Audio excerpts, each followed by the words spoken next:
this is me again, and we're going to continue on with our HTML5 demo and start creating the structure for our document in CS6 Dreamweaver. Notice that from the previous demo, we created in Code View the various structure tags of HTML5, and now we're going to format them so we can start seeing them over here on our page in Design View. So I'm going to go ahead and create a new CSS rule. I want it to be a tag rule, and the first tag I'm going to target is the header tag. So I'll type in header. I'm going to keep it in this document only as an internal style sheet. This is just for this demo. Typically, I will always use an external style sheet for my websites and web pages. But I'll say OK to this screen, which opens up the CSS rule definition for header. And here I'll go ahead and come into background, add a yellow background, and then the key to making all of this work is to set a block category property for the display property of block, and that applies the block display to the header. I'll say OK to that, and there it is. You can see it up here on my screen for the header.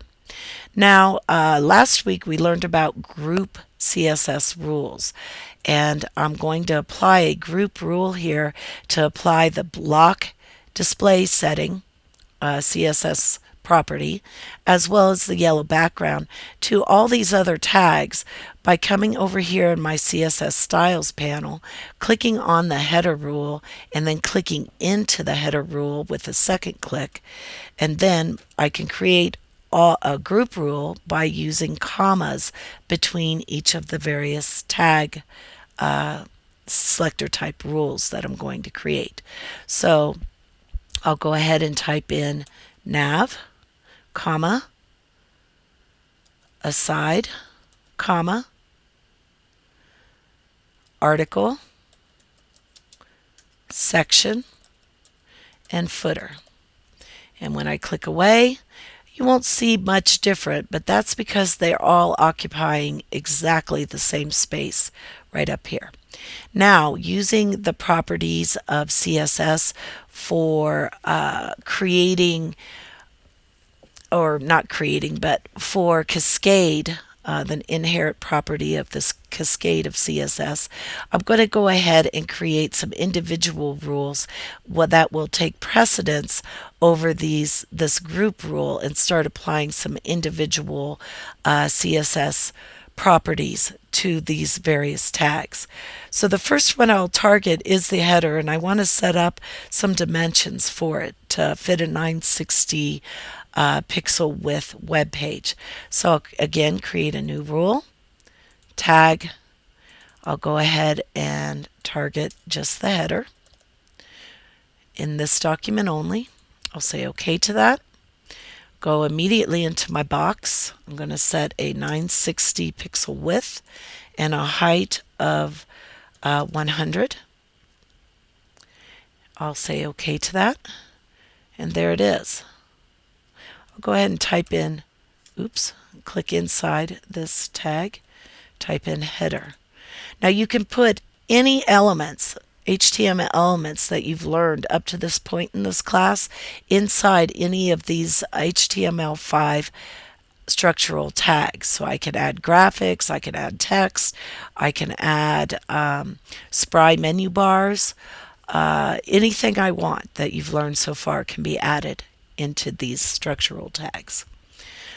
Now I'll go ahead and target my nav rule or tag. So I'll go ahead and create a new rule.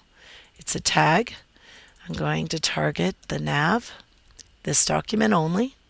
Click OK. Again, I'll set up my width here to be 960 pixels with a height of 50 for this. I'll say OK, and there it is. I'll click inside it, and go ahead and type in navigation. Now I'll target my aside. So I'll go ahead and create a new rule. It's a tag rule. Aside. This document only. Say OK. And for my box category, I want this to be kind of a sidebar, so I'm going to make it 300 pixels in width and 500 for the height. And because I'm going to put the article structural tag right next to it, off to the right, I need to float this to the left and start floating it. I'll say OK to that, and there it is. I'll click in it and go ahead and type in aside, and you can see I'm typing over here in my code view. Sometimes these tags can be a little finicky in CS6, but it's Dreamweaver CC, they work great. But I typed the aside text right here in my code view, but when I click over here, there it is. And I'll go ahead and now target my article tag. Again, it is a tag rule. I'll go ahead and type in article, this document only, click OK.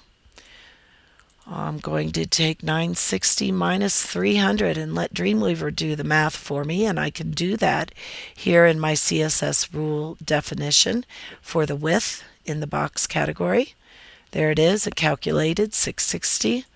I'll set the height at 500. And because I want it to be side by side with my aside, I need to float it left or right. And in this case, I'm just going to float it to the left, which will work. It will be positioned to the right of the aside with a left float. Say OK to it. There it is. And now I'll go ahead and type in my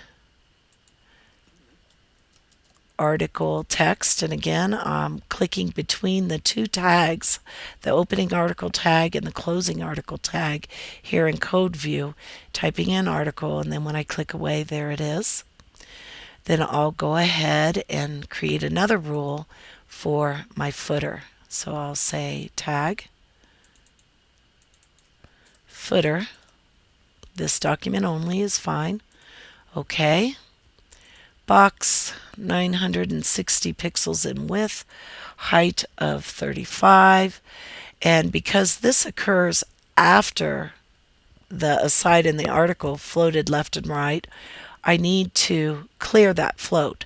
So in the clear property, I want to clear the left. There it is. And when I say OK, here's my footer. Now there's one other rule that we need to create, and it is for the section tag, which wraps around our aside and our article tags. And it's kind of invisible. It goes right around here.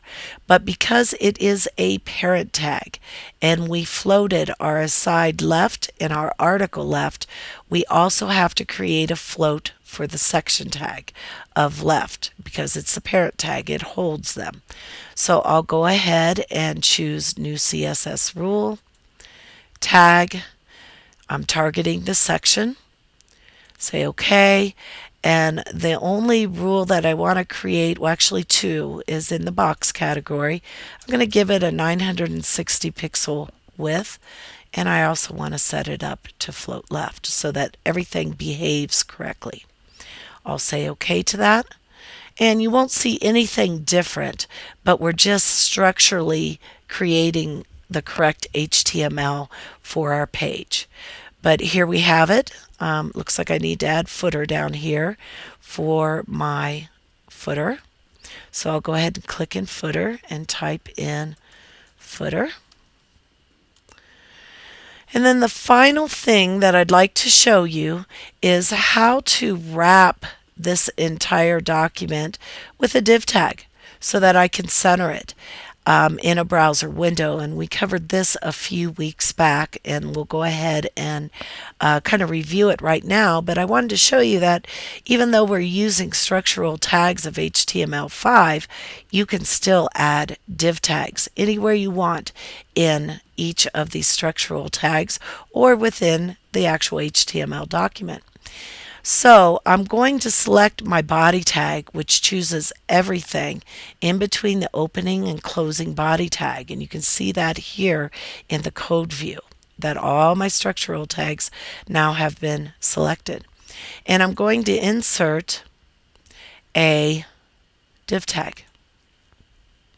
I want it to wrap around the selection, so that's fine.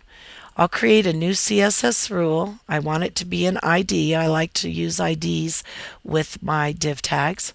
I'm going to call this wrapper. And again, it's going into an internal style sheet. I'll say OK to that. Come over here into my box category. I'm going to give it a width of 960 and a margin of auto, and auto is what sets the margin, in particular the right and the left margin, so that it's centered in the browser. So it's automatically going to calculate the margin that it needs on the left and the right of the body tag, which is our web page. And then, just for the sake of having a border around this, I'll come over here into border. I'll set a solid. Actually, I'll make it a fixed width of 1 pixel and a dark green. And when I say OK, it comes back to the insert div tag. Everything looks good. Double check yourself. And then I'll say OK. And bingo. There is my page centered in the window with a 1 pixel border around it and created strictly with HTML5 structure tags. Now I want you to practice this by working through assignment 7, recreating the page layouts that you see there in the information document for assignment 7 that you'll find on today's class, class 12 in D2L. Have some fun, and I look forward to seeing how you all do with HTML5.